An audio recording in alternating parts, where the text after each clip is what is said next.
கண்ணில்லை என்றாலோ நிறம் பார்க்க முடியாது.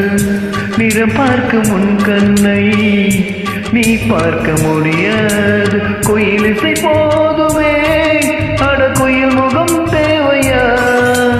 உணர்வுகள் போதுமே, அதன் உருவம் தேவையா? கண்ணில் காட்சி தோன்றிவிட்டால் கற்பனை தீர்ந்துவிடும். கண்ணில் தோன்றா காட்சியில் தான் கற்பனை வளர்ந்துவிடும். அடபாடல் போல தேடல் கூட வர சுகமே.